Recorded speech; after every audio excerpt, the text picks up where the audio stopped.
Guys, if you're listening to us, you're not watching, then I have some great news for you. Well, not great news. Unfortunately, Matt Steele couldn't be with us. He is filming a short film today. But the great news is we have an incredible guest co-host for your ears today. Everyone, please welcome Rory James. You know, everyone in the pre-show was so sweet to me. I feel psyched. Like, I feel warmed up. I feel like we're coming in. I feel welcomed. I'm so happy to hear everyone does. Like, the thing is, I was telling people before, only a certain number of people can really sit in that seat. I would say you, Matt Bridges, and Janie are like the big three. Are the rotating trio. Exactly. And so, I respect both of them. We also let Matt Bridges know recently that if one of us unfortunately passes away, he's the backup gay Matt that's going to take one of our places. Well, he is so Matt. He's Matt. He that's is the Matt. thing. I So can't it's hard to compete compete with a different name. But we're so happy to have you. Thank you. Are I'm you so ready happy to to be back. spread your joy with the people? I'm ready to spread something. Hey.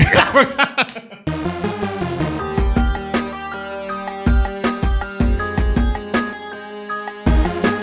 Hi, everybody. Welcome back to Two Gay Matts. It's Matt Palmer, and as I mentioned in the intro, we are here with Rory James himself. Rory! It's me. How are you feeling? How was your week? Thank you so much again for being here. Oh my gosh, it's always such a compliment. And, you know, ever since my special Acquired Taste came out on streaming a few months ago, I've just been looking to spread the word. But when I come on your show, it feels like hanging out with family. Yes. It feels like conversations that we would have otherwise. And when you come and do my podcast, I'm super excited with Rory James.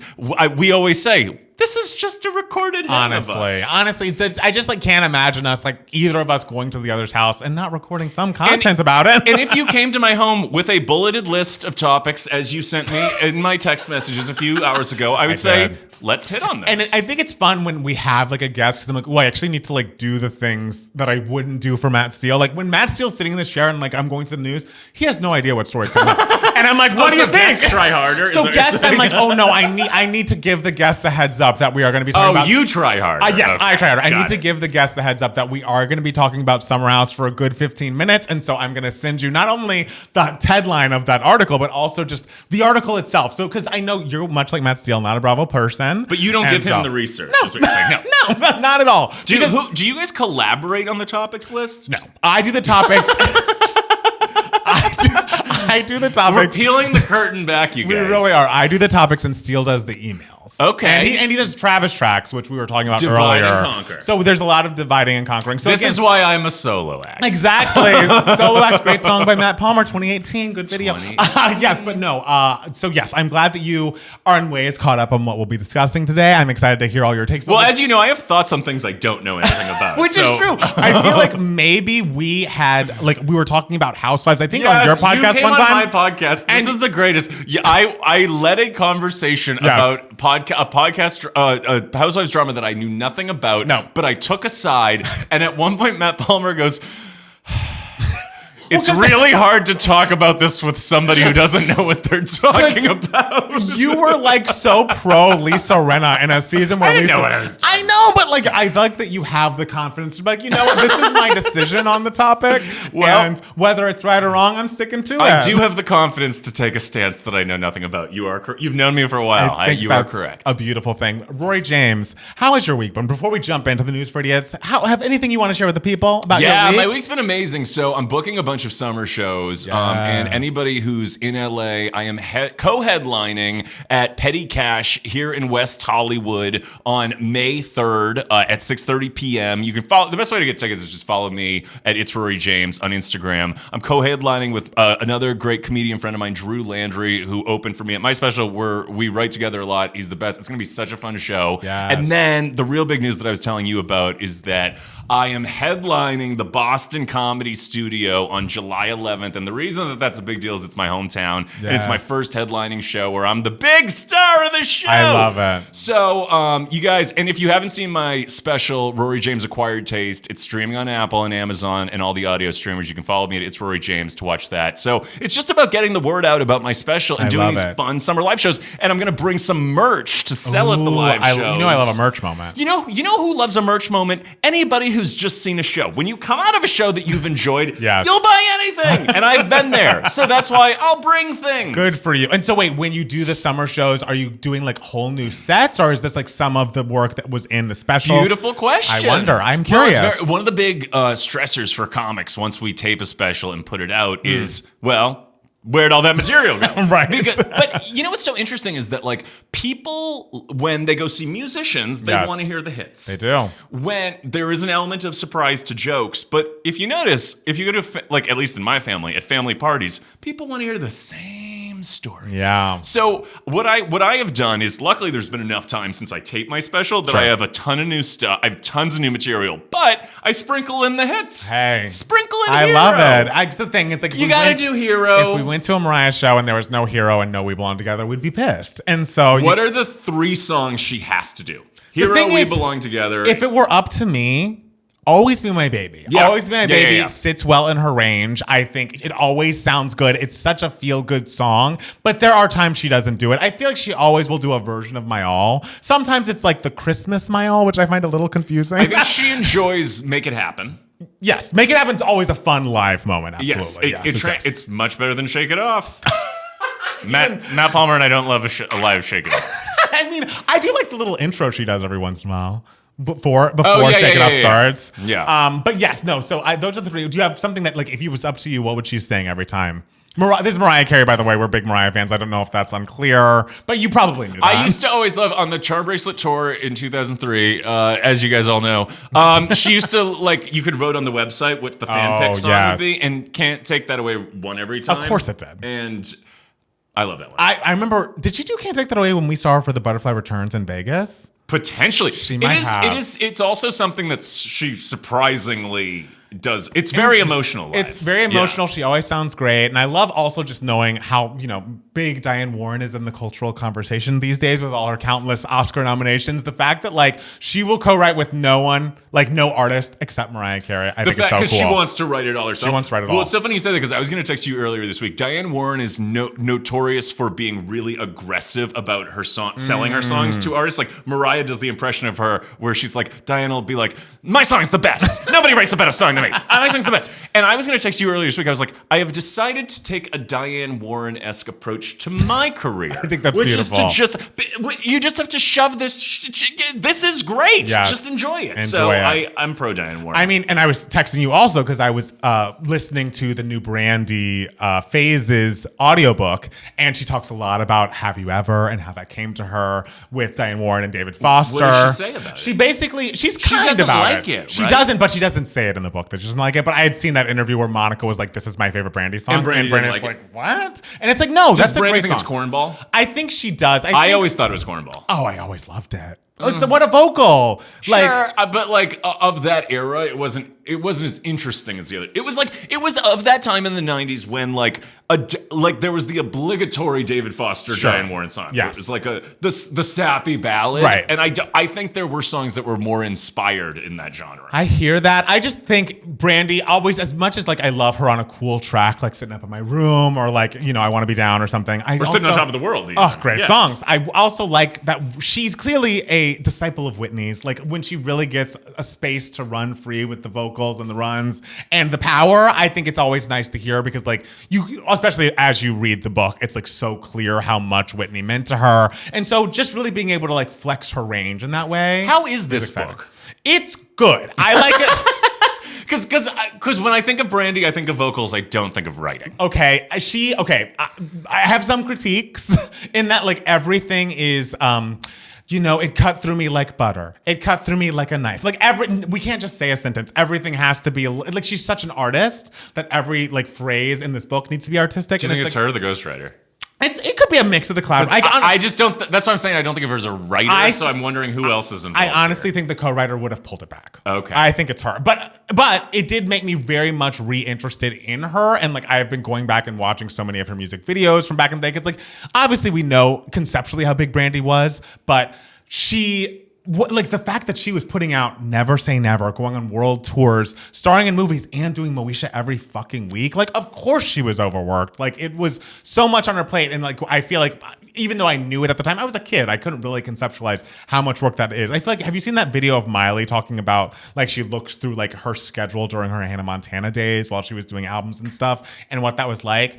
Those kids, if you're a child star who does music, especially, and television, you are burnt out before you hit 18. Especially in that era where we weren't even talking about like toxic, like the ways we were treating particularly female artists. Yes. With Brandy, something that I have always thought about is how, as much as it sometimes frustrates me that I got into stand-up relatively late, I would have had such a worse time having had a lot of early success. It's hard. It does seem hard. Would have to not only match, but also you have, like, artists have very little autonomy to begin with when you're grown, but when you're that age, it's so easy for people to tell you what to do because they're adults. Yeah. And so it's not as though Brandy was like able to sign off on a schedule. It was just handed to her. Yes, exactly. And it was like good that she had her mom around, but like even her mom wanted her to work because she said she wanted to work. So I would say it is good. I would say there are things to critique about it, but Brandy is an incredible artist who's done so much incredible work, and I'm glad she's having this moment. I saw she got a star on the Hollywood Walk of Fame recently. Just very cool. As for my week, I didn't do anything too crazy. We went to the Studio 71 building in Burbank, which is, our new, collaboration. They're kind of management for 2 Gay Mets. I don't actually know exactly what to call them, but they have like a cool podcasting setup that we might get to use from time to time. But that was really cool to get that kind of a walk around what the studio looks like, and like maybe you'll see something on this channel that looks even better shot than it does in my house. Fancy. So that is a hope. And also Saturday was my day of rest, and it was very much a day of rest. But unfortunately, Jackson got hurt on the basketball court, so we did need to run to an urgent care to make sure that he was okay. He is, and then we went over to our friends Joe and Tim's to play a lot of board games and hang out and drink some wine and things.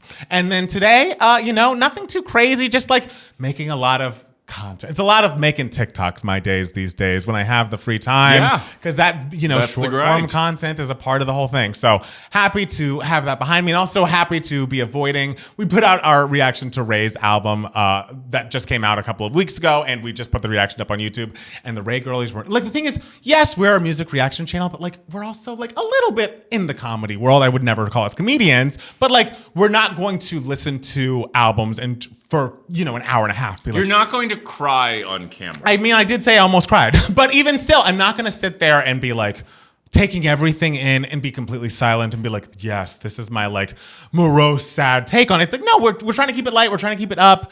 And so people did not like that. They felt like we were cracking jokes during her art. And I'm like, guys, I understand. We're not going to be everybody's cup of tea, but I will tell you, I'm not reading those comments. Matt Steele might. I know when to bow out. People have been mad. The thing is, people have been mad at us since we've been talking about music because people are so territorial and like love their musicians. Like, hello, I'd be mad if someone said something bad about Mariah, obviously.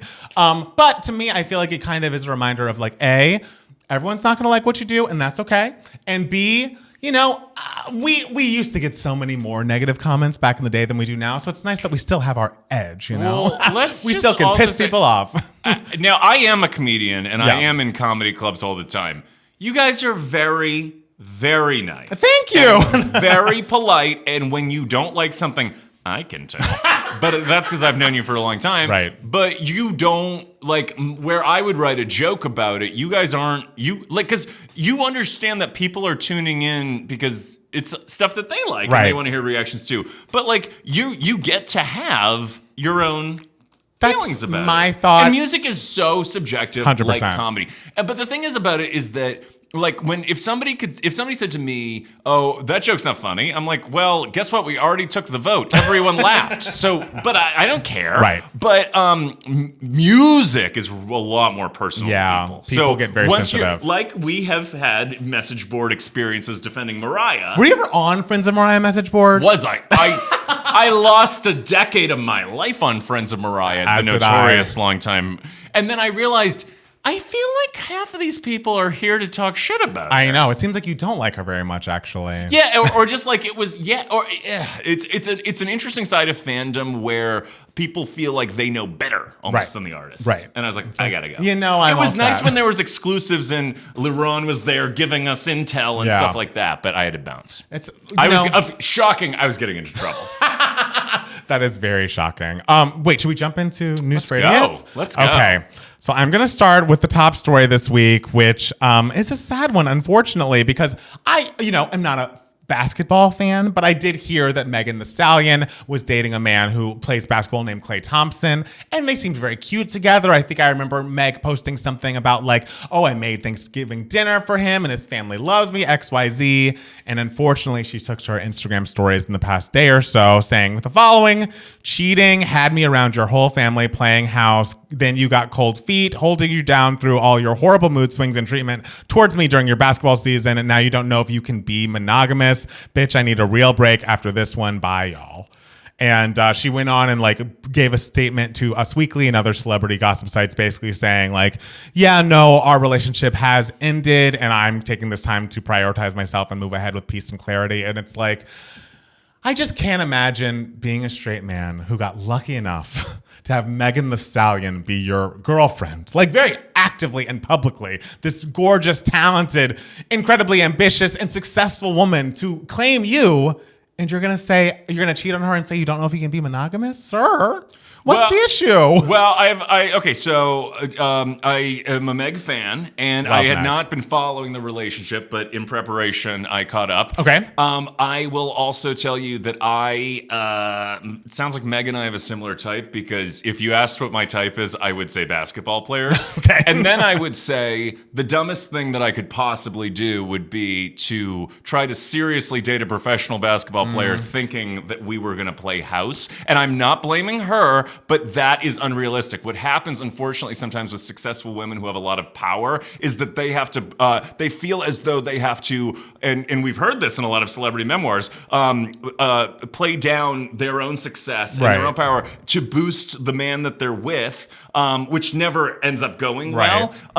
However, it's interesting too, because this man should not have made any promises that he couldn't keep, but to expect certain men to be able to do, I think we all have to be very realistic about the expectations that we have, because I will say, having dated and have had complicated relationships with a lot of men who are used to dating women and are new to guys, is that men who have sex with men, women hold men to higher standards, as they should, because women deserve the best. But I think asking something of a man who is not capable of it, for him to say at the end, I don't think I'm capable of monogamy, I'm not defending him at all, but what I'm saying is that that's the honest answer, and I think sometimes women don't want to hear the honest answer, they want to hear the answer that they want. But it's like he should have given the honest answer up front. Well, I don't think Megan is going to be entering into a public relationship with a man who's has not said like, yeah, let's do this. Let's be together. Like, if I'm having you in my Thanksgiving, if you're making Thanksgiving for my whole family,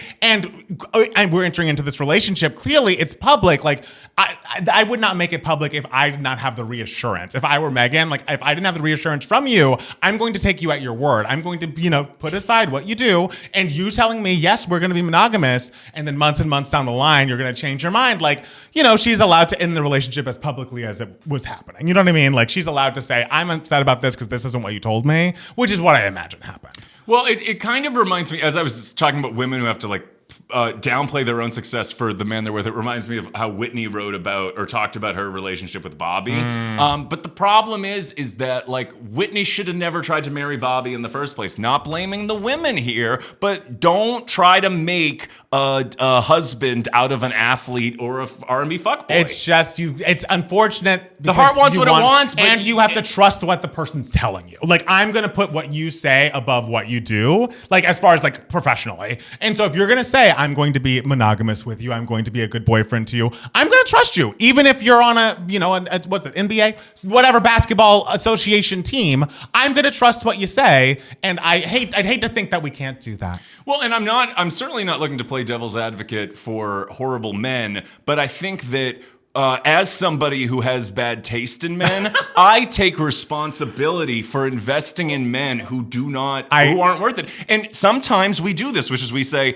I can fix him, or, well, he's had a bad history, but not with me. Well, what do you think? I hear you, Rory, and I just have to say, if this is your attitude towards the Sierra West summer house situation, we're going to have a problem. Oh, I have different thoughts on that. Okay, good. Thank you. I just can't, because I'm very team Sierra, and we'll get to it next because it's connected. But yes, we don't know what happened exactly, but clearly Megan, I believe, went on stage for Moulin Rouge. Even after this post, she's of course getting all of her jobs done, which I think it's a beautiful thing that she was clearly still very much working. She put out a song that apparently people didn't like, but whatever, a song about how much she loved this man a few months ago. It didn't seem like dimming her light. She was still very much active and successful in her career. I just want her to find someone who will treat her well, and I'm sure she will next And I want to to defend her on this point, is that people were like, oh, she's being messy about airing out the details. I was like, if everyone is suddenly invested in your relationship, and if you are a public facing person and your relationship is public, then I can absolutely understand the impulse to be like, well, guys, I'll tell you what happened. Exactly. That's not her being messy at all. No, she's absolutely allowed, especially for a relationship as public as it was on everybody's side. People are going to ask questions, and it's like, if I'm upset and we were so together publicly, we can be not together publicly. And I think this will be a lesson for her in terms of the partner she picks next, which is like, okay, I can't make somebody there. No, yes, and I don't know. Hopefully there are more trustworthy men out there for Megan, and Sierra, because we're going to jump now to Summer House. We're going there next. Because we have to discuss. Relevant. It's very relevant. It's very connected. Okay, so if you've been listening to this podcast, you probably are caught up a little bit on the Summer House drama. Rory, I gave a whole article to. I got caught up, you guys. You got it's homework. All happening. Long story short, if you have not heard, there was a Summer House love triangle. This woman, Sierra, was dating this guy, West, years ago. They've been back and forth, and it was a very messy breakup, and they were trying to rekindle as friends.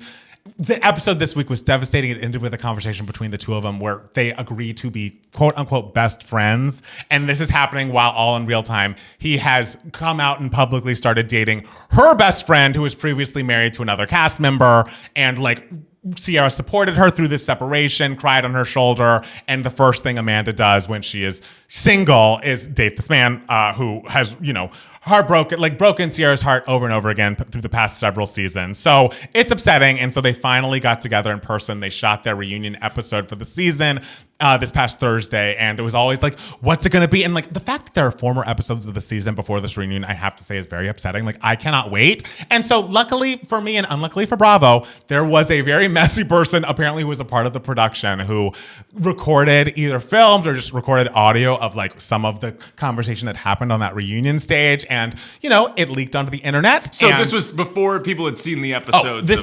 These episodes will not come out until the end of May. And that's why Andy's all upset on the way to his eye appointment. Yeah. Exactly right. And so just if you're curious, the leaked audio was essentially Amanda doubling down and being like, well, according to what you said in the show, Sierra, you can't help who you like. You can't help who you have feelings for. Because Sierra was saying that because of the racist backlash she got for liking West because he is a white man to her black woman. And Amanda, this has nothing to do with you and your white ass stealing this. Don't try and turn that around on her. And Sierra was very pointed, very much you are silent but deadly. You are a snake in the grass. It's time to cut the lawn. That's a Mariah line, you guys. And I was so proud of Sierra because part of me was like, oh my God, I worry that she won't. Sierra was being painted as a villain in the situation that she wasn't really. I think everyone on the audience side of things is on Sierra's side, but West and Amanda are going into the screen and being like, well, everybody was single. They're defending their relationship. Yes, their relationship. Do you believe them? But the thing is, they're saying this didn't start until February. I do not believe them. You watch the show, which was filmed last summer, and they're already flirting and having moments.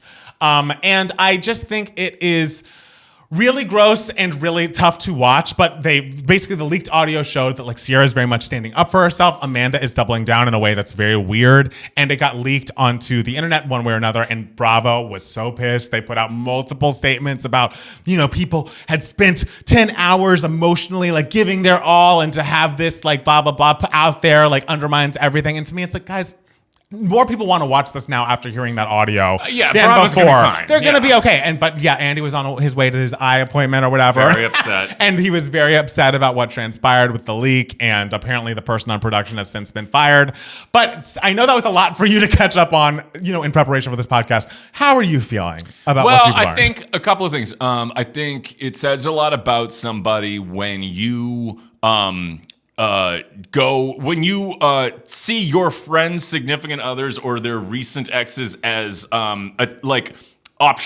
That's the thing. It's so wild. I could not imagine. Now there are it almost reminds me too of when Shania Twain's husband was married to her best friend and all this stuff. It's people who don't have proper boundaries. Yes. Ugh. Now that says a lot about their character, particularly as it relates to your friendships. Because, like, for example, sometimes like there are messy work relationships where you're like, Sure. oh, this is somebody I probably shouldn't be in a relationship with. Or even I will go on to say, like, sometimes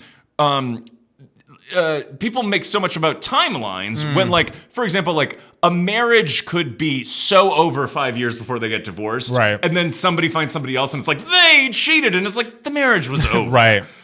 That's a different thing. Yeah. But that's something. So I think we need to treat timelines with that certain, like, attention to what's the specific situation. Yeah. But when it comes to clearly overstepping boundaries between your significant other and your friends, there's the few things burn as hard as your friend swooping in and on the person you're with. It's not okay. It's not. And the thing is, this happened kind of in a similar fashion on Vanderpump Rules a few years ago with Scandival. I don't know if you remember that. I remember the name. I remember it. So it was a similar thing, and like something that people have said, just judging from that leaked audio clip versus Scandival, is like, wow, at least Raquel and Tom came in with their tail between their legs. I'm like, you know what? This was fucked up. And like, we do now love each other, which was wild. But we know this is wrong. And like, Ariana, you didn't deserve this. And like XYZ, it does not seem like West and Amanda are doing that. That is a huge difference. It is. Yeah. It is. And like, of course, I was very pissed at Tom and Raquel and all of that. But like, what they've done to Sierra, I don't know. The thing is, Sierra's going to be fine. It was also announced right before the reunion. She's going to be on the next season of Dancing with the Stars, which is like from a Bravo reality show into like everyone's parents' living room is a big step up. She was on the cover of Glamour magazine talking about this. She and Ariana Madix, who was the victim of the whole Scandival situation, had some branded content they put out. She's going to be okay. Her star is only going to rise. Everyone follow her. Once you follow Rory on Instagram, follow Sierra Miller as well. And speaking of Bravo, there's been a lot of talk about me being a bartender on Watch What Happens Live, and it hasn't happened yet. So Watch What Happens Live producers, get back to us, because these emails have been going on forever. What's going on? And also, I'll take my shirt off. Rory knows so much about the West and Sierra scandal now. I can talk so much about it. He can. He is ready for it, absolutely. So I'm very interested in seeing the reunion episodes when they air. I am also... I don't know. Yes, I'm just so upset for Sierra, but also happy for her. I'm sure everything's going to be okay. I wonder what they're going to do about casting next season. Are they going to fire Wes and Amanda from Summer House, or is Sierra going to leave? I don't imagine they will be. Could I go to Summer House? You have to. Yeah, you could. They need a gay. They haven't had a gay since season 2. So that would be great. I'll go to the house. I'm up for that. And also, if you want to hear me talk more about Summer House and Matt Steele talk more about Survivor 50, we actually recorded an episode of a podcast called Dumpster Dive, a reality TV deep dive with Tom Hamlet, and that is out now. So that's on your Spotify, on whatever you get your podcast. It's also on his YouTube channel. So that was a very fun conversation, and a lot of feelings were expressed. Shockingly, I know. Oh, I can imagine. Okay, should we go to our next news story? Let's do it. According to page 6, Harry Styles and Zoë Kravitz are engaged. Did we know they were together? I did. Since when? It's only been 8 months, so it's not been a long, long time. But I remember seeing something about it and making mention of it. And they seem like a very attractive couple, very cute two people. I think it's interesting because I think Zoe is within the whole like Taylor Swift sends me bread circle or whatever. And Harry Styles obviously dated Taylor, but it was so long ago. She's getting married. It's not an Amanda West situation. Who hasn't dated Harry Styles at this point? No, Taylor. She's got plenty of exes in this town. It's fine. It's all going to work out. I just didn't know. Harry has the song on his new album called The Waiting Game, which is essentially about him reflecting on his emotionally avoidant approach to relationships. And when I listened to it, I thought, well, I feel attacked. Right.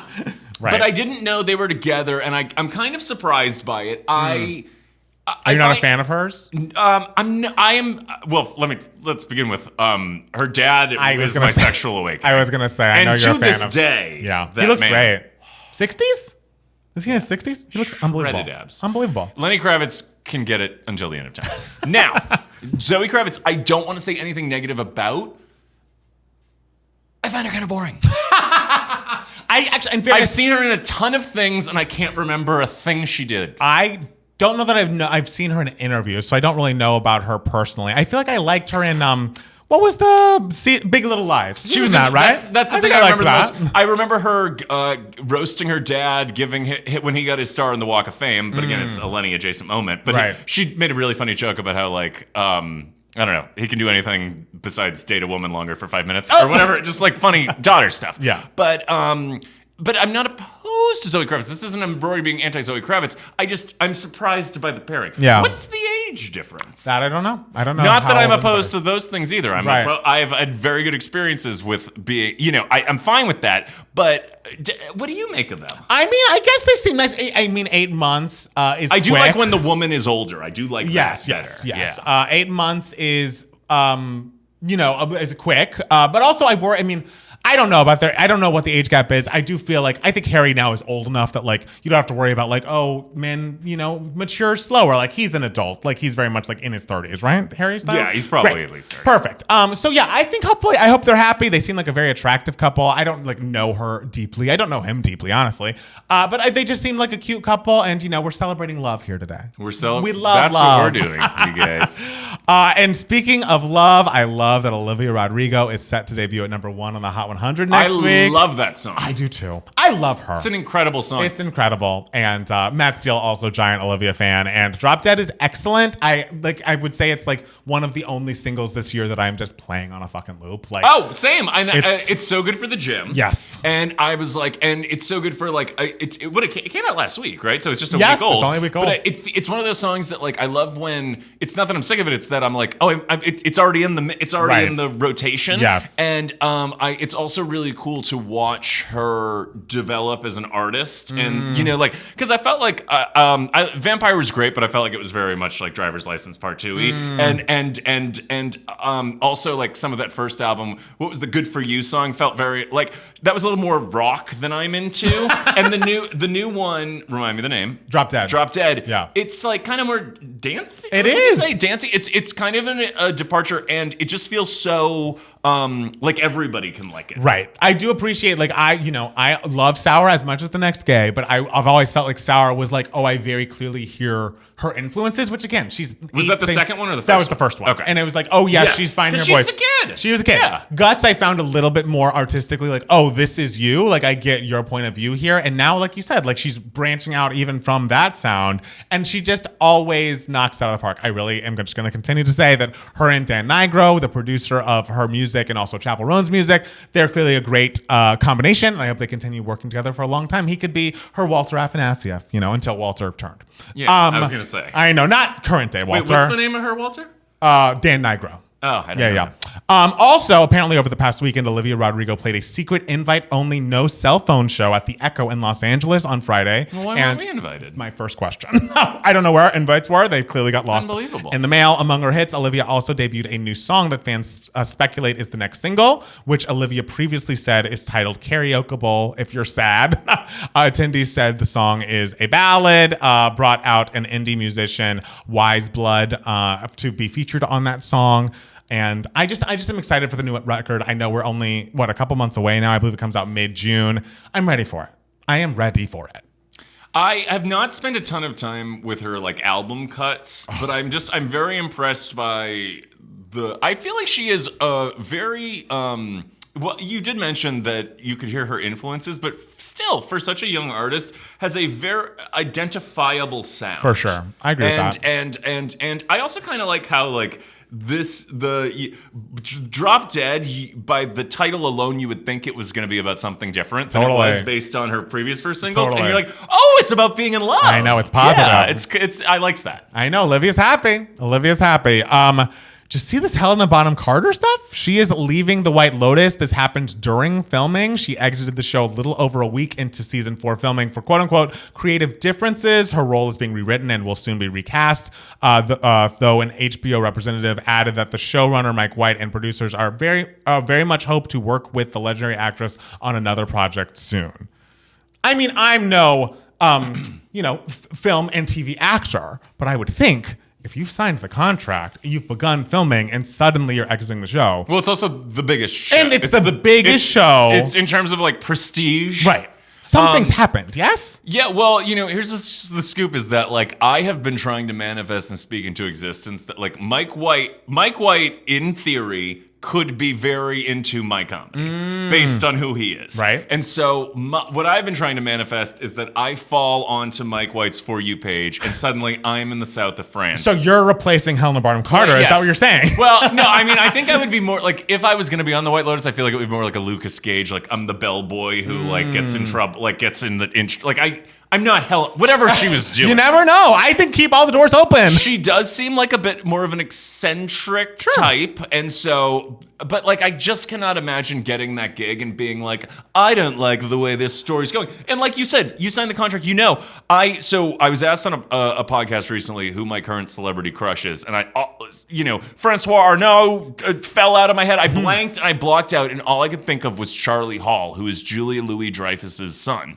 And he's on that show this season. He's on the new season. So he's been somebody who, like, at first I was like, oh, Julia Louis-Dreyfus's basketball playing son is hot. And then he was in a bunch of stuff, and I was like, oh, he's funny. And then now he's gonna be a huge star because he's gonna be in the White Lotus. But it's like he's approaching this gig like, hey, like, I get to be on the White Lotus. When you're Helena Bonham Carter and you're like, however many decades into your career, she's not thinking of it that way, which I understand. But look at somebody like Parker Posey, who was a huge indie queen and the gays loved her, but like achieved such bigger mainstream appeal from that show. Like use the show to your advantage. It just seems self-sabotaging. Yeah, I mean, it's also you're dealing with, I'm sure Mike White is lovely, but like he's a very singular auteur of that show. I bet that was probably, you know what I mean? Like I bet you're dealing with two people who are very singular in their own ways. Yeah. And so, but it's his show. It is his show, and she signed on. But I feel like one day we'll hear the full story because this doesn't sound like it. I can just imagine having a conversation with Mike White where I'm like, all right, do I really have to? If I'll show my ass, fine. You'll really be upset about it. No, I mean, I'm saying like I can just see him having a specific vision and me giving in. Yeah. Yes. You know what? I want that for you. Season 5. I'm chill. Rory's available. Just He's give me very a drink. chill. Very chill. Also, give him good money. I'll do his negotiation for the contract. Thank you. Good I'm really money. bad at negotiating. I need good money. Miami Vice 85 is officially happening. It's being released in 2027. This is starring Austin Butler and Michael B. Jordan. It is a Miami Vice reboot. Which one's Austin Butler? Austin Butler was Elvis, and he couldn't drop the accent. Oh yeah. Yeah, so that's him. He was he used to date Vanessa Hudgens, I know, and I think that's all I know. I didn't see Elvis. I don't care about Elvis, and so I wasn't going to watch him do that. So I don't know him much. Do you care about Miami Vice? I care about Michael B. Jordan and his next projects, and I want him to be happy. Now, Miami Vice obviously came out in the mid-'80s. Yes. It was remade 20 years ago with Jamie Foxx. Jamie Foxx. Yes. And who was the other one? Maybe Colin Farrell? Yes, that's right. Wow. So that was another remake of it, and so this is just another again. One. Yeah. Okay. Now here's a scoop, you guys. Rory loves Miami. I go all the time. All right. So Rory enjoys a tropical, very. You can see with like those colors, absolutely the pastels and such. Yes, that was our old wallpaper. Miami is inherently very sexy. So when you get two sexy men, what are they, cops? Yeah, doing that kind of stuff. Yes. It lends itself to fun. Yeah. I can see it working out. I hope so. I love Michael B. Jordan. I just want after that Oscar that was another win. celebrity crush I've like blanked. Whenever somebody asks me my celebrity crush or my biggest comedy influences, I'm like, I can't think of anybody. Those are hard. It's like, it's because it's not always top of mind. It's just like I just want to name them all. Exactly. And who has the time? Zara Larsson's coming out with a new female collaboration version of her album Midnight Sun. It's from entitled 10 years ago. No, man. Midnight Sun's pretty new. Midnight Sun came out last year. Midnight Sun come out? Last year. I thought the whole story around Zara Larsson was all of her music from 10 years ago, including Lush Life. That was Lush Life is old. Okay. Midnight Sun is new. Did Midnight Sun do well when it came out? I mean, it did as well as it's doing right now. Like, it was all over TikTok, and like it came out. But wasn't more of the attention about the older stuff? The older stuff, yes, but I think Midnight Sun's pretty viral on TikTok. I mean, she's not like charting super high, but she's very much a part of the conversation. Okay, it did come out last year. I understand now. She's a part of the conversation. But what do you attribute to like the why? Because it's a really interesting story for a pop star to become successful. Like, it did feel like her moment had passed, right? So and I think it's a different thing now than when we were growing up. It's like Sabrina Carpenter's what 6th, 7th album was but the she's one. Still like a She's still like 26. She is. Yeah, she's still 26, but I don't think Zara Larsson's a million. Like, she's still like. Well, I'm just saying that, like, I do find it fascinating that her music from 10 years ago. What is clear to me is that younger people now are not turned off by the idea of a song. A song is not of less value because it came out 10 years ago. In the way that when we were coming up, it was like, ew, that's old. Hey, it's stuff. Like how Obsessed is a new hit every 5 months. And Fleetwood Mac Dreams is top 10 on Spotify every other fucking month. I think it's the TikTokification of everything. As soon as there's a trend that involves one of these songs, the song can definitely have chart success as a result of it. And the gatekeepers are different. It's not about radio. It's about, hey, what's everyone listening to? Right. And then if you're 12 years old and you haven't heard Fleetwood Mac Dreams before, you're like, where's this been? And luckily, I fucking love Lush Life, and so I was so glad. I work out to it all the time. And I actually think that's something that the Gen Z and Gen Alphas have going for them, which is like, that's how it should be. Yeah. Like, go towards what's good, not what's like being thrown at you because it's just came out. Completely agreed. And but Girls Trip is coming out on March 1st. And Zara Larsson's a very beautiful girl. Stunning. And a great voice. I feel like she has like a little bit of a Rihanna tone, but like it's really powerhouse singer. She's on the Tyler song, the new Tyler song. Who's on the album? And she's on the new Stateside. Pink Pantheress. Big moment for this girl. Very big moment. And so, yes, the Girls Trip version. Get on a Pink Panther song. Maybe. She's not my favorite. But we'll move on. I talk about it every other week. Anybody who's charting, I'll just do You'll just join. Do a remix. She's the new Ludacris, you guys. Collaborating with Pink Pantheress, Kalani, Eli, Shakira, Tyla, Madison Beer, Robin on Puss Puss. So I'm excited for, I think the idea of remix albums are very 90s and very exciting for me. And so the fact that it feels like they're coming back. It does. I would like to think so, even though we have different definitions. Well, what's the difference between a remix album versus a re-release moment? I think a remix album, I don't want to hear one original song. Okay. I want to hear, like, I remember getting... Very Mary J. Blige, which is the 411. Yes. Or like Janet had a Janet remixed album that I really loved. And so I'm very open to that. I don't want to hear one original. No, I don't want to hear one original. I want everything to be something different. And so I'm excited that she's doing this. I do have to say, I love Zara. Poster Girl is still my era. I tried to listen to the album of Midnight Sun again, and I found it just fine, even though the song is excellent. Oh, does Poster Girl have Ruined My Life? I think it does have Ruined My Life. One. That's a great song. But Poster Girl is just an excellent, excellent album. I can not recommend enough. But the fact that she's a part of bringing, remix albums back to the forefront, and the fact that she, again, is having such a moment, I think is super exciting. I'm super happy for her. It just reminds us all, just keep doing what you're doing, and people will find you when they're supposed to find you. I love that. You know? That's a beautiful takeaway. So I think that's all the news for idiots that I have. Is there any other news for idiots you'd like to share with the people before we take a quick break? No, I have more idiotic news on my podcast. I'm super excited with Rory James. But no, let's take a break and we'll come back. Okay, we're going to take a break and be back with more Two Gay Mats, the podcast. Hi, everybody, and we are back with Two Gay Mats, the podcast. And before we get started into our next section, I just want to say thank you so much for listening and or watching the podcast. Oh, I thought you were going to thank me. No, you've been thanked, and you'll get thanked again. That's all right. But thank all of you for listening or watching. If you enjoy us, please go to your Spotify or Apple podcast, and please leave us a 5-star rating and or review. We do only accept 5 stars, so if you have something negative to say, you can keep it to yourself. Also, if you really enjoy us, go to patreon.com/2gaymats, where you can get extra bonus content from us so very regularly. We just put up our live iconic album listening party to Rhythm Nation by Janet Jackson, which was so fun revisiting those songs and music videos. Unbelievable. And we actually just recorded one for Beyonce's debut album, Dangerously in Love, which will come out later this week. Which I do believe is one of her best. Thank you so much. The long story short of that is our only major fight was at some point when we were on our way to a club in the Abbey. We both listed like our favorite to least favorite Beyonce albums. This is me and Matt Palmer. Me and Rory.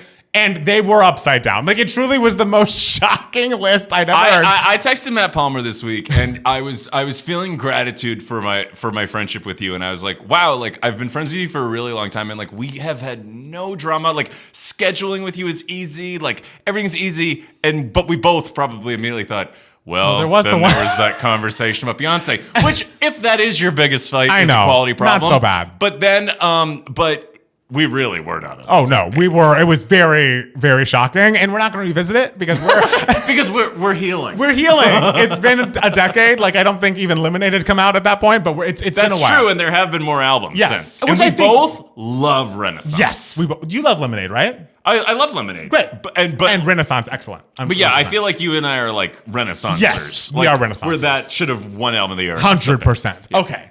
We're going to leave that there. Let's move on to the next section of the podcast. We're still healing. This is entitled Email My Heart. This is the section of the podcast where we talk about, some emails that you all have sent us. If you want us to talk about something that you email us with and during Email My Heart, just email us at 2gaymats, TWO, at gmail.com, and we might answer your question on the show. Okay, we have a few questions that came from the live chat today after they found out Rory was here. Grace had a question for you specifically. What is your favorite musical? Yeah, so this was interesting because, I made a joke before we started the show about how my super straight younger brother loves musicals, and I have historically been pretty indifferent to them. But I have an appreciation for a good one, and I have seen a lot. When my family growing up, when we would go to New York for Christmas time, we would go out of our way to see a show. We saw Aida, we saw The Producers, I saw Tony Braxton Aida. It was amazing. You saw Tony? I saw Tony. It was unbelievable. What year? Do you remember? It must have been 98? That's my guess. I was there later because I'm younger. All right. But I saw Kinky Boots, which hilariously my super straight dad and brother both liked.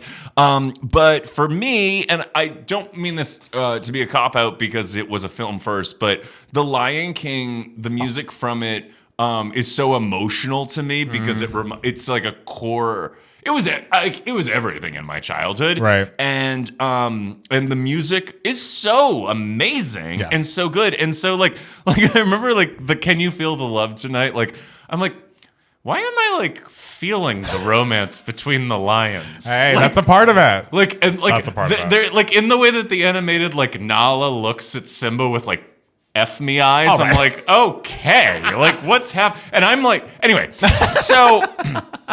I love The Lion King. It's great. I think that's but excellent. also here's another more contemporary Wicked, which I also did see on Broadway with I think Kristen Chenoweth. Oh wow.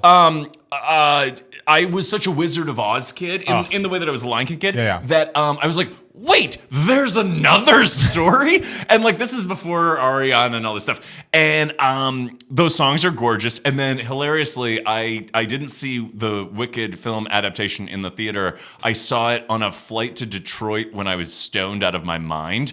And so somebody I work with walked by me to go to the bathroom on the plane and saw me laughing and crying, and my eyes were red and barely open, and I was like, I'm having an excellent time watching Wicked. So I love Wicked. That's too. good. I love that. I mean, I was gonna say if you're watching something like that on a plane, a plane is a great place to watch a too long movie because where else are we gonna go? And I'm stoked. If it's a movie you need to cry during, it will be right there on a plane. Because they say that there's something about the air. Do you ever heard this? I have heard this. Air on planes that makes you crazier, and I was like, well, that explains a lot of weird flights I've had. Do you have to answer this question? I can. I don't know if people don't know. I mean, The Last 5 Years, I think, is my favorite. That's the musical. Is that the one you just went to see? That is the one we just went to see at the Hollywood Bowl. See, I listen to my friend when he talks about things. Very kind, yes, with Rachel Zegler and Ben Platt, but obviously the movie version is excellent with Anna Kendrick and Jeremy Jordan. And I grew up on the original. I just love Jason Robert Brown so much, and I love that it's a two-person musical where all the songs are great. And I'm a good listener. Yes, and Rory's a great listener, which we love. Okay, now we have a question from Isaac for both of us. What's on your 2026 Summer Bop playlist? And before, when we first got this question, my initial question to Rory, which I'm pretty sure the answer is yes, Somber's on this, isn't he? I love Somber. Somber is my little brother in my head. Yes. Let's get it twisted. I am not seeking a relation. I didn't say you were. No, I'm just saying. I just want to make it clear that Somber is more like a little brother in my head. But okay, first of all, I am. Hilary Duff has me questioning my entire sexuality. Yeah. I am the same age as her. Well, you're older than me, okay. But she's the same age as. All right. But the point is that we grew up in Hilary Duff. It was Lizzie McGuire. Yes. I missed all of it because I decided in 4th grade I am too old to watch children's television. Wow. I watch MTV. Hey, now. we were the same child. We were watching Real World and learning. Yeah, about so the world. I missed all of that. I watched her come up. I will say I was sort of like with the Hillary and Lindsay of it all. I was like, I don't know. I'm kind of like the messy Irish bitch. But it's been in adulthood. Hillary Duff has me questioning my sexuality every time she posts. Her husband is hot. She's gorgeous. And they made this album together that I can't get over. Yes. So a song that I would love to blow up is Waiting for Tennis from the album. Yes. It's gorgeous. And I heard you guys talk about it on this show saying it's almost like younger her and current her made a thing together. Yes. Love that. Okay. Robin, Sucker for Love. Oh. I have a Robin on mine. Somber Homewrecker, which is you predicted would happen. I also love Olivia Rodrigo, Drop Dead, and then Kehlani's new album just dropped, and she's another one, almost like Zara Larsson, where you're like, oh, not the traditional pop star, like. You know, like one may have thought her mainstream success had passed, and then Folded has had the life that it's had, and then Kehlani made an R&B album that sounds like it is from 2003. I love that. Which Matt Palmer was legal of drinking age. I wasn't. I was not of drinking age. And so you were of smoking age. I was of driving age. I wasn't. So the point is that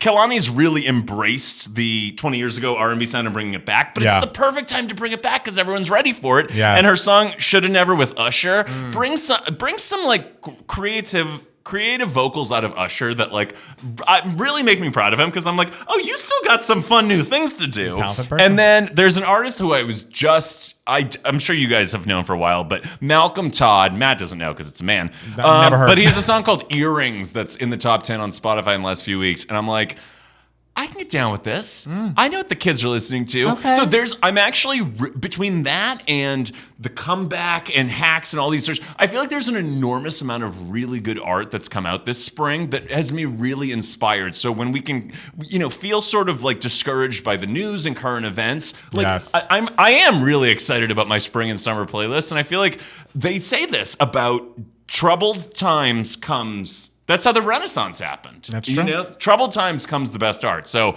I think there's a lot more to come. I love that. I would say I'm with you on Drop Dead. As far as the Robin album, my favorite song is Light Up still. I saw you guys react to that. Oh, I freaking love Light Up. Just to abridge for the people what that song does for you. That song is like the kind of electro balladry that I am wanting from Robin, and I didn't even know that's what I did tell you I felt like that song does feel like a little bit of edging because I'm always waiting for like when's it gonna drop? Right. I've also heard that critique, which I hear, but not I also critique, just I feel edge. Something to notice. I feel edge. I just feel like melodically it is giving me the most that I want, and like the emotional impact of Robin. As much as I think "Talk to Me" is also brilliant, and that is obviously not as emotional. Well, aren't you so impressed with the body of work in general? Like the way that it feels fresh. It does. Yeah. It's very, very good. And I've really realized Growing on Me a lot. I like that song a whole lot. I enjoy Madonna's new one, I Feel So Free, even though I know it's more of an intro track and less of a single, which, by the way, she posted us today, Madonna HQ. She posted what? A clip of our reacting to the song. No way! No way! It was like her HQ account, but it was cool. It was a cool moment. It was cool. Listen, so that, and because she had at Coachella, like I'm still living in the Like a Prayer performance with Sabrina at Coachella. Right. I loved every second of that. And they did a bit of the song that they have together, but we can't, it's not out. I know. But I do think what's the one that she did put out? I Feel So Free. I do think that that's kind of a smart choice because it's almost like the got till it's gone. Like, let's go in through the back door. 100%. I like that. And then the big single can come next. I agree with that. And it sounds very much 1979 Studio 54. Yes. Like and it would fit on the initial Confessions album, which is all we really wanted. Is like, I want a continuation that's really a continuation and not like after a all watered of down version. The flack she's taken the last few years, she deserves to have it. 100%. Yeah. So I'm excited about that era a lot. As much as the little Ray, the little Ray monsters or whatever they're called these days are mad at me, I gotta tell you, Goodbye Henry from that album is really, really excellent and a song I will continue to be listening to, absolutely. But I think those are probably my tops as far as like going into spring. Drop Dead, I think, is still my number one. I really, really love that song a lot. Okay, and I think we got one more email. and it is for Rory. Hi, Rory. Oh, I'm not even addressed. Well, here I am, the new host of Two Gay Mats. Shockingly. Congrats on your comedy special. I will have to check it out. I was wondering what your favorite underrated comedians are that you think we should all know about, and as well as your favorite big-time comedians. What's your process for writing stand-up? How did you know if a joke goes too far or shouldn't be made? And interested to know how you got started in the comedy space. That's a lot of questions. Wait, this is who? This is from Amy. Amy was interested, curious. Amy must be a big comedy fan because these are really smart comedy questions. Yes. Because so often, and I don't like. I think a huge thing, whatever type of artist you are, is like I don't think about like. If I got hung up on like who deserves the success they have or who doesn't, right. like I would just be It'd like be not thing. having fun. Yeah. But it is true. Like there are comedians who have had like a lot of mainstream success who I adore. There are comedians who have had mainstream success who I don't look up to, but I'm not like mad at because I get it. But like I grew up like my North Star in comedy is Conan O'Brien because he is a awkward Irish woman from Boston like me, and he has gelled sort of the intersection of like smart and silly, which is sort of my sweet lane. Like it doesn't have to be like hoity-toity comedy, and it also like there can be nuance to a dick joke. You know what I mean? I love that. But there are comedians who people don't really know a lot about, like Laurie Kilmartin and Jackie Cation, who have been really like instrumental to me in like sort of teaching me like it's not about like. Yeah, and by the way, on the other end of the spectrum, there's someone like Matt Rife, who people have gotten really mad at because he had a lot of mainstream success really quickly. But you know. I'm not mad at Matt Rife because he did a specific thing really well. And it, like with music, like I'm not gonna be like an indie snob. Like I don't like anything that charts well. Like there's value to all of it, and you have to look at like who really ultimately just who's inspiring you. Totally. Sherry Shepherd is somebody who I always looked up to. I always say like it was the women. And it was because growing up, it was stand-up comedy seemed so prohibitive to me because it seemed like such a straight white male space. Totally. And there was this onslaught in the early 2000s of particular women, and particularly women of color, who were like, excuse me, I'm here too. And Sherry Shepherd, Judy Gold, like these are people who, you know, some people know and some people don't. And that's why it was very upsetting, as you well know, that there was a possibility that I was going to get to do my first stand-up set on TV on the Sherry Shepherd show. That unfortunately, she's winding down that show, and it didn't get to happen. But it was like for a brief moment, that was going to get to be like a part of my storyline, and I was like, wow, how beautiful. But like that doesn't take away from the fact that like when I watched Sherry Shepherd on 30 Rock being Angie Jordan, she is so beyond excellent on that show. Where was the Emmy? Like the Emmy was deserved. Yes, I mean yes. Like both she and fucking Jane Krakowski. The fact that Jane Krakowski does not have an Emmy for 30 Rock really sickens me. But Sherry Shepherd on that show specifically, I was gonna mention when you mentioned her, is like that is a brilliant performance. Like she is, on The View said some things that like we don't agree with, whatever. But when you look at her on that show, there's no way you're like this person's a genius. Like this person is a brilliant comedian. Yeah, and the other thing about comedy is that like if you listen to somebody talk into a microphone long enough, you will find stuff like it's not about nitpicking with comics. Like, ooh, I didn't like that one line that you said. Like we will say many things you don't like, but in terms of process and in terms of like what you write about, like something that was very healing for me was that talking about my gay life like super explicitly, and yeah, like it's a lot of like sexual stuff, but to just say it so freely ended up healing a lot of gay trauma for me. And then the craziest thing was when the biggest laughs I was getting were from straight guys who I thought were the ones that ostracized me, who who I couldn't win over. Right. And then it turned out they were the ones that thought it was the funniest because they're just as horny as I am. So I think that's like a huge thing about, I think pop music can be that way too, actually, is that like you're sometimes surprised by who like my brother, my super straight brother is he coaches high school girls basketball. Yeah. And so he's like, oh yeah, we're doing another practice to Olivia Rodrigo. We got a new song. So And isn't that fun? I think that's great. You know, if I want Olivia to reach as many ears as possible. You know, Hello? I'm on the street team. I love her. It turns out the high school girls have. She's got that unlocked. Yeah, I was going to say. Okay. Not really fair. But thank you for the question, Amy. Yes. Oh my gosh, that was so sweet. That was a wonderful question. Thank you guys so much for all your questions. Again, email us at 2gaymats@gmail.com and we might answer your question on the show. And now we're on to the final section of the podcast entitled Giving Me Moments. And this is the section of the podcast where we discuss what, content or whatever in our lives has really brought us some joy over the course of the past week and what's been giving us moments. I'll go first because mine's not too long. I just want to say I've been very much enjoying this season of Hacks. The whole season, I think we're 3 episodes in. It's been great. It's been great because it's the final season. So you're like, it's so hard to know when there's I a final know. season. I honestly, and again, my feelings are very much like we're only getting 10 episodes a season. Why do we need to stop at season 5? But whatever. It's a different time than it was back in the 90s with Friends having like 25 episodes and 10 seasons. Yeah, and you know who else knows about that is the writers and the crew who only get to work for 10 episodes. Hello. So everybody would win if you did things my way. But long story short, being back with my friends on Hacks is just such a joy. And my friends and the last episode I saw, episode 3. This is where Hannah Einbinder's character and what's her name?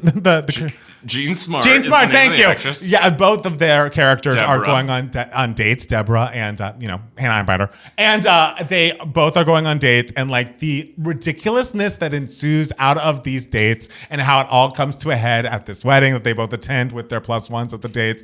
You get to see them in situations where it's like, okay, we've seen them and how they like have relationships with each other in so many different ways. But even in the after show, the creators of it were like, I loved this one scene where like Jean Smart is texting back her guy that she went on a date with and like kind of jumping up and down and giving the phone over to Hannah Einbinder. It's like we've never seen them just be like giddy girls. Like they're always doing something and like on each other's sides. Yes. I think is a huge part of this because season. Yes, they're not feuding. They're not, and it's also like dramatically very fun when they were feuding in like prior seasons. But if we're saying our goodbyes, it stressed people out. I remember my super straight brother texting me. He was like, I don't like when they fight. I know. And so he's going to love this season because they seem to be in such a good place. And like we're catching up with everybody that's close in the circle. And like if you aren't caught up, essentially she can't really perform right now because at the contractually, end, which is a very Conan O'Brien adjacent related storyline. That's a real thing that happened. So she is trying to build up and perform at Madison Square Garden as her first event after the gag order is released.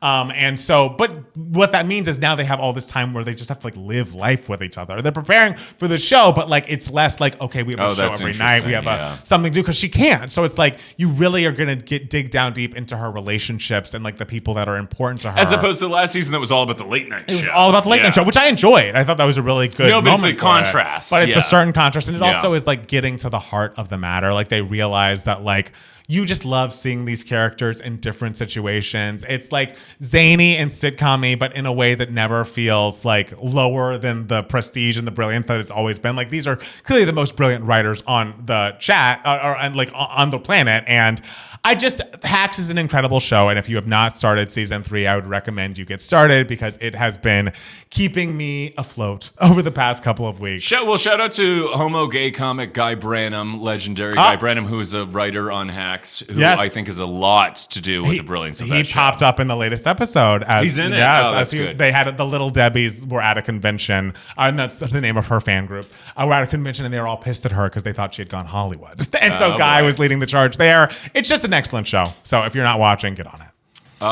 Hacks it's amazing. It's known amongst comics because shows and movies about stand-up comedy are typically so off from what it is. And the reason is because it would require a very successful stand-up comedian to gift their material to a show for it to be accurate. Yeah. But when you have writers like Guy Branum and people who are real deal writing on it, Hacks has been so, and particularly it's also about an older woman comedian. And that is when I was talking before about how it was the women and the women of color specifically and the gay comedians. And it was everybody who wasn't a straight white guy who made me feel like I could do it. Totally. It's very inspiring. So it's a great show. I co-sign that. I can't wait till you're all caught up. You're going to love it. But Rory James, what has been giving you moments, darling? Well, I can't emphasize how much I love Hacks, but my favorite television show of all time is The Comeback starring Lisa Kudrow. And it has such a unique history because The Comeback was Lisa Kudrow's first project after Friends. And everyone was like, where's Phoebe? What's Phoebe gonna do? And if you know anything about Lisa Kudrow, is like, she's the thing of her playing a dumb blonde is she's like the smartest lady ever. Yeah. And it was like, it's a bit. Like, Yeah. she isn't Phoebe. And then she does a show with Michael Patrick King, who was just coming off of Sex and the City. And everyone thought, oh, it's going to be Phoebe and Manolos. She's going to be Carrie Bradshaw. And it ended Not up being quite. a show about this very awkward actress who had been on a sitcom and needed a comeback. And so she was signing up for a reality show at the beginning of, this is 2005, you guys. This is the beginning of reality shows. This is when people are going Survivor and Amazing Race to humiliate themselves. And she goes, well, you know, here I am, back on sitcoms. And everyone in 2005 watched it, and all of the gay people said, this is the greatest thing I've ever seen. And all the straight people were like, this is cringe. Where's Phoebe? What's happening? They didn't get it. Yeah. So HBO made a terrible decision. They didn't renew it for a second season. But over the course of the next 10 years, social media happens, and the gays we are spreading it like gonorrhea. And I was hoping for wildfire. I was hoping I wouldn't say something worse. So by the time 2014 comes around, HBO renewed, and this is before like shows were being brought back in the way that they are now. It was unheard of at the time. The Comeback got a second season. Oh my God. And it was a completely different media landscape. Valerie Cherish comes back, and now 11 years after that, it's back for its third and final season. And it's all about a different era of the industry, about AI and how it's going to affect, essentially, Lisa Kudrow's character, Valerie Cherish, this cringe actress who can't stop making conversations more awkward than they could possibly be, is secretly working on, well, it's my comeback again, but the show's written by AI, and so there are no writers. And what does it mean? And it's brilliant. And it was like, you know, it was announced in the middle of last year, not long after the election. And I just remember thinking, oh my God. Like, did you guys ever, like, with who your favorites are, your favorite things are, like, when something gets announced that it's happening and you're like, is this for me? Yeah. Like, I remember being like, oh, I can keep going. Right, I have something to look forward to now, yes. And watching this season, it's so brilliant, and it's so, I could talk, and I have talked for hours about The Comeback. You guys, especially the younger folks watching, like, we're on the third season. It's very an attainable goal to catch up with. Start with the first season. You deal with a show that goes from 2005 to 2014 to 2026, and it's fascinating. And if you like this show, you will love The Comeback. 100%. You must watch it.